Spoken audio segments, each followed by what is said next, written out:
സഹോദരന്മാരെ, നിങ്ങൾ ശ്രദ്ധിക്കേണ്ട കാര്യം, സ്വാഭാവികമായി ഇയാള് ഈ മൗലിദിൽ അവിടെ തെറ്റി, ഇവിടെ അപാകത, അവിടെ പ്രശ്നങ്ങൾ, അവിടെ കള്ളക്കഥ എന്ന് പറയുമ്പോ സ്വാഭാവികമായി മനുഷ്യന്മാരായി ചൊല്ലിയ മനുഷ്യന്മാരെ മനസ്സ് ബേജാറാവും. ഇപ്പൊ തന്നെ ബേജാറാണല്ലോ പല ആൾക്കാരും മനസ്സ്. പടച്ചോനെ, എന്റെ പേരിൽ അത്ര വക ഉണ്ടല്ലോ, ഇയാളെ പേരിൽ ഇത്ര ഉണ്ടല്ലോ, അവിടെ ഇത്ര വക ഉണ്ടല്ലോ, ഇതിപ്പോ ഇന്ന് പോരുമ്പോ വരെ ഇന്ന ആള് ചൊല്ലുണ്ടല്ലോ, ഉമ്മ ചൊല്ലുണ്ടല്ലോ, ഉപ്പ ചൊല്ലുണ്ടല്ലോ, വെല്ലിമ്മ ചൊല്ലുണ്ടല്ലോ, വെല്ലിപ്പ ചൊല്ലുണ്ടല്ലോ, കുടുംബക്കാർ പറഞ്ഞു ചൊല്ലുണ്ടല്ലോ. തെറ്റാണെന്നാണല്ലോ അലവി സഖാഫി പറഞ്ഞത്. ചിന്തിക്കുണ്ടാവൂലേ? അതെ, ആ നിലക്കുള്ളൊരു ബേജാറിന്റെ ചോദ്യം സത്യത്തിൽ അന്ന് ആ ചർച്ചയിൽ വന്നു. ഒരു സുഹൃത്ത്, ഐക്യവേദിയിൽ പ്രവർത്തനപ്പെട്ട സുഹൃത്ത് ചോദിച്ചു, എന്റെ വെല്ലിമ്മ 90 വയസ്സായ എന്റെ വെല്ലിമ്മ, ആ വെല്ലിമ്മ മുസ്ലിയാരെ, ഇതാ എന്റെ വീട്ടിൽ പാരായണം ചെയ്യുന്ന കിതാബാണിത്, സബീലിന്റെ ഏടാണിത്, ഇത് തെറ്റോ ശരിയോ പറയൂ നിങ്ങള്. അല്ലാത്ത മനസ്സിൽ തട്ട ചോദ്യമാത്, മനസ്സിൽ തറച്ച ചോദ്യമാത്, നിഷ്കളങ്കമായ ചോദ്യമല്ലേ അത്? അതെ, അതിനു മുമ്പിൽ മുസ്ലിയാർ ആകപ്പാട് എടങ്ങേറാകുന്ന മറ്റൊരു ദൃശ്യം കാണൂ നിങ്ങൾ.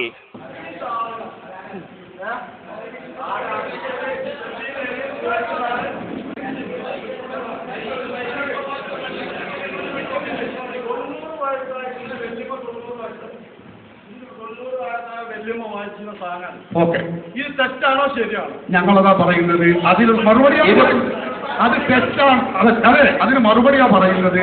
ഇത് ഇറക്കിയത് അഷ്റഫി ബുക്ക് സെന്റർ തിരുവനന്തപുരം. ഒരു സ്വകാര്യ കമ്പനിയാണ്, സുന്നികളുടെ സ്ഥാപനമല്ല. ഞാൻ നേരത്തെ പറഞ്ഞല്ലോ, അല്ലല്ല, സുന്നികളുടെ നിങ്ങൾ ഇടപെടരുത്. നമ്മൾ പറയുമ്പോൾ ശ്രദ്ധിക്കണം. ഞങ്ങൾ പറയുന്നത് സ്വകാര്യ കമ്പനികൾ ഇറക്കിയിട്ടുള്ളതാണ്. അതിൽ എന്തൊക്കെയാണ്, ഞാൻ പറയുന്നത് ശ്രദ്ധിക്കണം, അതിലെന്തൊക്കെയാണ് അതിലവർ ഉൾപ്പെടുത്തിയിട്ടുള്ളത് എന്ന കാര്യം പരിശോധിക്കാതെ പറയാൻ പറ്റുകയില്ല.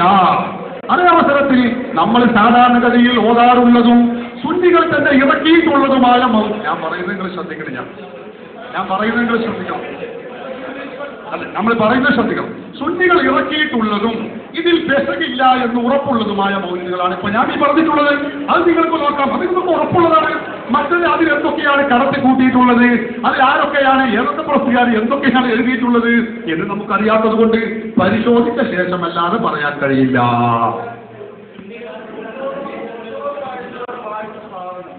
ഇത് ശരിയാണോ തെറ്റാണോ, അതായത്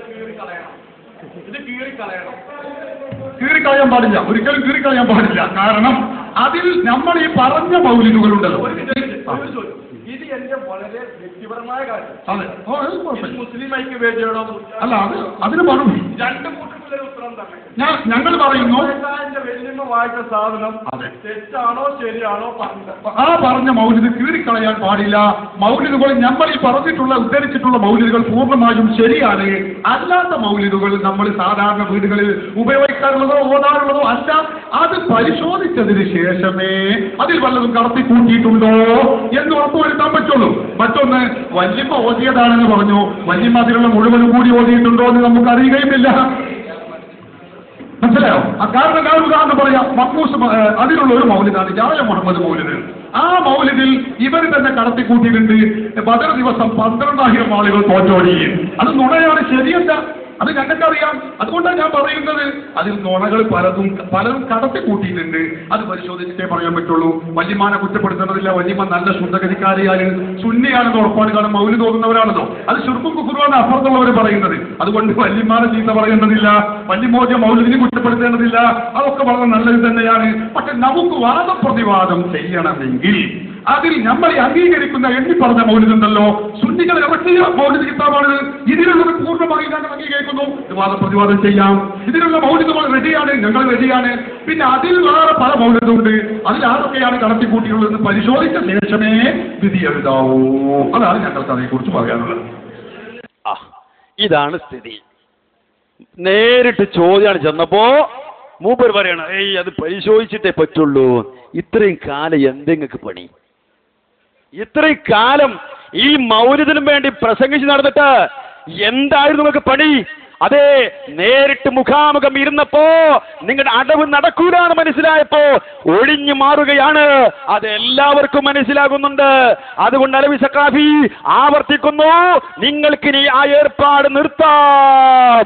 മൗലിദ് പാരായണവുമായി ബന്ധപ്പെട്ട് അതിന് ന്യായീകരിച്ചുകൊണ്ട് പ്രസംഗിക്കുന്ന നിങ്ങൾക്ക് നിർത്താൻ സമയം അതിക്രമിച്ചിരിക്കുന്നു.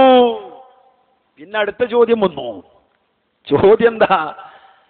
അടുത്ത ചോദ്യം, അല്ല മുസ്ലിയാരെ തെറ്റാണെന്ന് ഇപ്പൊ നിങ്ങൾ പറഞ്ഞു. തെറ്റാന്ന് പറഞ്ഞപ്പോ ഞാൻ എന്റെ വെല്ലിമ്മ ചൊല്ലിന്ന് ചോദിച്ചപ്പോ സ്വാഭാവികമായിട്ട് ഇയാൾ എന്ത് പറയണം? അത് കീറിയിടണോ? കീറിയിടണ്ടേ? കീറിയിടണ്ട, നല്ലത് തൊയിലുണ്ട്. അത് മാത്രം നിർത്തി ബാക്കി ഒഴിവാക്കാൻ പറ്റുമോ? പറയണ്ടേ? പറയില്ല. കാരണം രണ്ടു പറഞ്ഞാലും കുടുങ്ങും, അല്ലെങ്കിൽ തന്നെ കുടുങ്ങിക്കണ്. കുടുക്കിന്റെ മേലെ കുടുക്ക് ഒഴിവാക്കാനാവും. ഏതായിരുന്നാലും ആ നില കുടിഞ്ഞു മാറാൻ ശ്രമിക്കുന്നു. അടുത്തൊരു ചോദ്യം എന്തായിരുന്നു? അപ്പൊ ഉസ്താദേ, മുമ്പ് ചൊല്ലിയ കുറെ ആൾക്കാരുണ്ടല്ലോ, ഇത് തെറ്റാന്ന് നിങ്ങൾ പറഞ്ഞേ. ആ തെറ്റായ സംഗതി അത് ചൊല്ലി മരിച്ചുപോയ ആൾക്കാരുടെ ഓലസ്ഥിതി എന്താ? ഇത് വായിച്ചു 90 വയസ്സായതിന്റെ വല്യമ്മ ഇതുവരെയും വായിച്ചു. ഇതിന്റെ മുമ്പ് ഈ മരിച്ചുപോയ ആൾക്കാർ ഇത് വായിച്ചിരുന്ന ആൾക്കാർ മരിച്ചു പോയിട്ടുണ്ടാവും. അവരിത് ഓതിയിട്ടുണ്ടാവും. അപ്പോ ഇത് അവർ ഓതിയത് തെറ്റാണോ? തെറ്റല്ലേ? അപ്പൊ ഇതില് എഴുതിയത് തെറ്റാണ് നിങ്ങൾ പറയുന്നുള്ളൂ. ഇതിലിപ്പോ തെറ്റ് അല്ല. ഒരു ഓക്കെ മനസ്സിലായി. ഇപ്പൊ ഓക്കെ, അത് ശരിയാണ്. നിങ്ങൾ പറഞ്ഞത് ശരിയാണ്.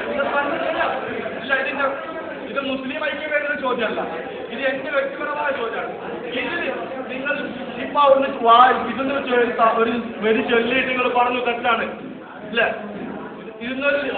ഒരു ഉദാഹരണം പറഞ്ഞിട്ടില്ല. ഇതിൽ വായിച്ചു അത് നിങ്ങൾ തെറ്റാണെന്ന് പറഞ്ഞു അല്ലേ? അത് വായിച്ച തെറ്റായി കഴിഞ്ഞാൽ ഈ മരിച്ചു പോയാൽ അതിന് കുറ്റമുണ്ടോ? കുറ്റമില്ല. അത് അറിയില്ലെങ്കിൽ ഇത് ഇനിയും വായിക്കാൻ പോലെ ഇപ്പൊ വീട്ടിൽ കൊണ്ടുപോയി വെച്ചാൽ ഇനിയും വായിക്കും.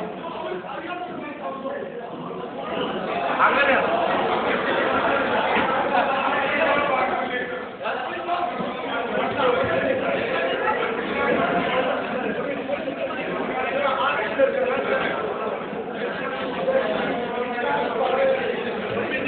ഇത് തെറ്റായിരുന്നില്ല. നിങ്ങൾക്ക് അത് തെളിയിപ്പിക്കേണ്ട ബാധ്യതയുണ്ടോ? ഇത് തെറ്റാണെന്ന്.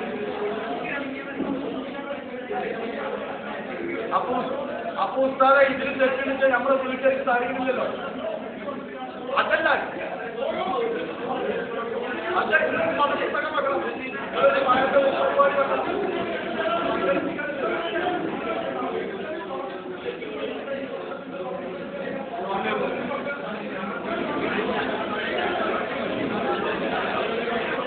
പിന്നെ ഒരു മിനിറ്റ്.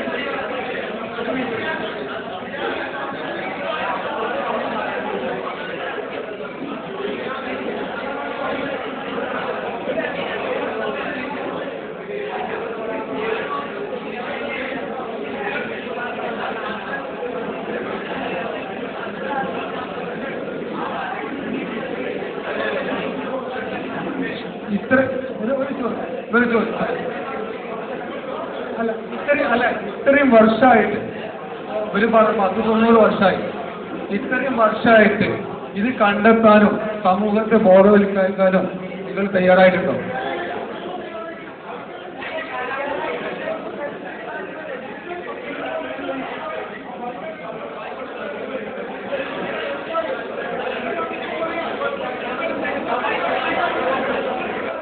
അപ്പോ ഇതാണ് സ്ഥിതി. ഇത്രയും കാലമായിട്ട് മൂപ്പര് പറയും തെറ്റുണ്ട് വലതും തെറ്റുണ്ട്. അപ്പൊ ഇനി ഇത് പെരി കൊണ്ട് ഇഞ്ഞു ഓതൂല ഉസ്താദേ. അത് അറിയാതെ ഓതിയാൽ കുഴപ്പമില്ല, അത് അറിഞ്ഞു ഓതിയാൽ തെറ്റാണ് അല്ലേ? അപ്പൊ അടുത്ത ചോദ്യം, അല്ല ഇത്രയും കാലമായിട്ട് നിങ്ങളൊന്നും വിജയസ്ഥിതി പറഞ്ഞു കൊടുക്കണ്ടേ? അതാണ് ചോദിച്ചു. നിങ്ങൾക്ക് എന്തേലും ഇവിടെ പണി? നിങ്ങൾക്ക് എന്തായിരുന്നു ഇവിടെ പണി? നിങ്ങൾക്കറിയില്ലേ, നിങ്ങൾ ബഹുമാനിച്ചിട്ട് നിങ്ങൾ ആദരിച്ചിട്ട് ഈ സമൂഹം നിങ്ങൾക്ക് ഉപ്പും ചോറും തന്നു. അത് തിന്നിട്ടാണ് നിങ്ങൾ വളർന്നത്. അങ്ങനെയാണ് നിങ്ങൾ ഓതിപ്പടിച്ചത്. വ്യക്തിപരമായി ആക്ഷേപിക്കല്ല.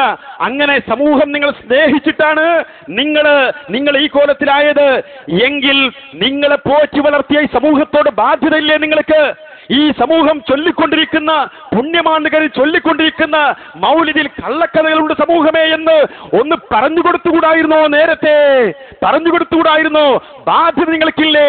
അതേ, ഐക്യവേദിയിലെ പ്രവർത്തകന്റെ മനസ്സിൽ തട്ടിയ ചോദ്യം, ഉസ്താദേ ഇത്രയും കാലമായിട്ട് ഇതൊന്ന് വേർതിരിച്ച് മനസ്സിലാക്കി കൊടുക്കാൻ എന്ത് ചെയ്തു നിങ്ങള്? ചെയ്തില്ല എന്ന് മാത്രമല്ല, അതിനൊക്കെ ന്യായീകരിക്കാനും കള്ളക്കഥ എന്ന് നിങ്ങൾ അംഗീകരിക്കും സമ്മതിക്കുന്ന സിദ്ദീഖ് മൗലിദിനെ പോലും ന്യായീകരിക്കുവാനും ജാല മുഹമ്മദ് മൗലിദിൽ കള്ളക്കഥയുണ്ട് എന്ന് നിങ്ങൾ തന്നെ സമ്മതിക്കുന്ന അതിനെ പോലും ന്യായീകരിക്കുവാൻ ആ നിലക്ക് ദുർവ്യാഖ്യാനം ചെയ്യാനാണ് നിങ്ങൾ തയ്യാറായിട്ടുള്ളത്. ഒന്നും ചെയ്തിട്ടില്ല എന്ന് അത് പോസിറ്റീവായിട്ടൊന്നും ചെയ്തിട്ടില്ല നിങ്ങൾ, മറിച്ച് സമൂഹത്തെ വീണ്ടും അന്ധവിശ്വാസങ്ങളിലേക്ക് തിരിച്ചു കൊണ്ടുപോകാനുള്ള പണിയാണ് നിങ്ങൾ എടുത്തിട്ടുള്ളത്. അവസാനിപ്പിക്കുകയാണ്.